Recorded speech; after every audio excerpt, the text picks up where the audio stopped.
Hello everyone, it's time for another tip of the week. It's October and it's a fall time and trees are changing colors. So I thought I'm going to explain a little bit about how to create fall colors. Not really exactly copy the photo, but from my palette choosing the warm colors. So here are the warm colors I have. It's cadmium yellow lemon, and this is new gamboge, and this is yellow ochre, and burnt sienna, and these two flipped. So this is a cadmium red, and this is a permanent rose. So when we mix the bright fall colors, the best way to do it is to think about pick a warm color, let's say warm yellow instead of a lemon yellow, but you can mix this one, the warm one, mainly the warm one, then with a little bit of cool one by comparison. Add water and it's going to become a new yellow that you can pull into any other direction. And it's best if we do this directly on the paper. So here is new gamboge again, a lot of this, and a little bit of lemon yellow. And then with water. So if we add more water in there, from this side, that's because the yellow is cooler than this one. But if we add water into here, you can see how bright this orange-ish yellow is. And at this point, if we add a little bit of reds, then it become all different type of orange type. So mainly red, and then it's a pinkish orange, and then we can add more yellow into it, then it become a little bit more opaque. So I put a little bit of yellow ochre in there. So this is a variety of the orange yellow colors you can use directly for the fall color. Okay, so now you see, but if I add a little bit of cooler red, which is a purplish by comparison. Okay, by itself, you cannot really tell, but by comparison, this is more of a purple. So we're adding a little bit of purple into this and create another very strong red, but it's not exactly orange. It's very transparent because we're doing this directly on the paper. And then we got lots of varieties in between just by adding the waters. Okay, adding the water into it. And you see how bright this is. Now, if you only use the warm color, then the painting can become too hot. So sometimes to keep the balance, we can add a variety of different blues. So this is cobalt blue, so we can have a hint of mainly warm but a hint of cool color into it, and then it become a beautiful grays. Okay, so now it depends on how much blue you add. On this side I add a little bit more, and this side you see it's working on itself and it become a beautiful gray, but it has a lot of color in there.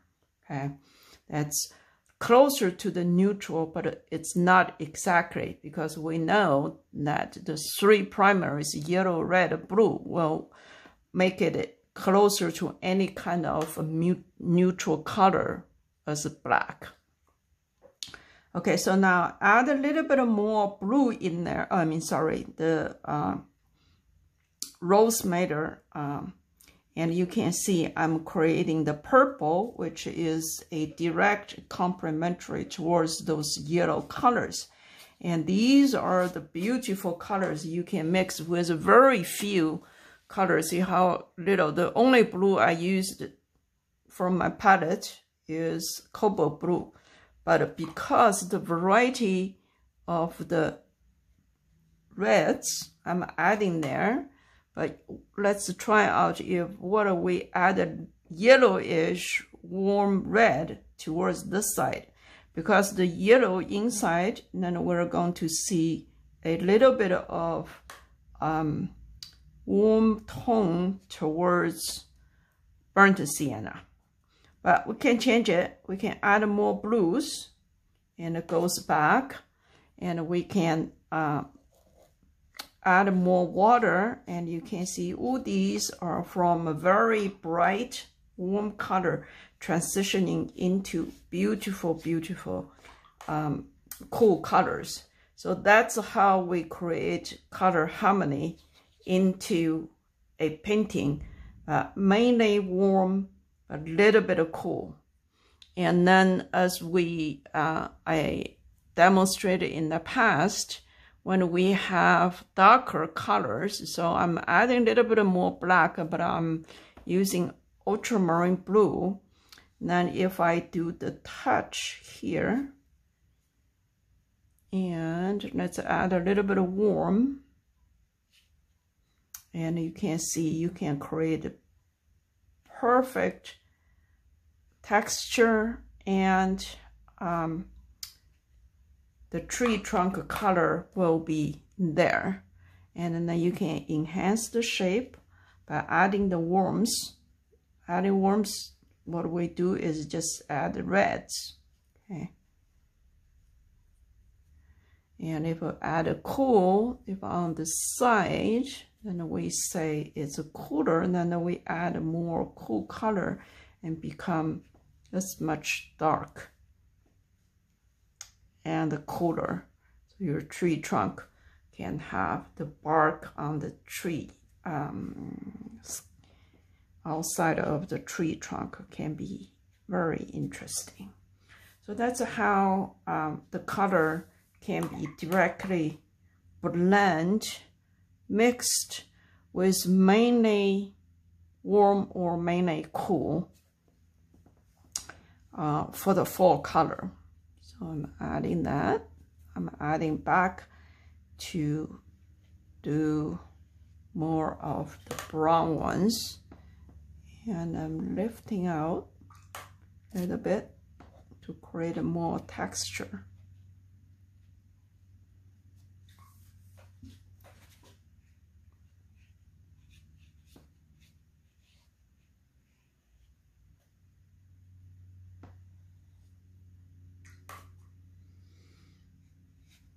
So that's how the colors can be blended to create the fall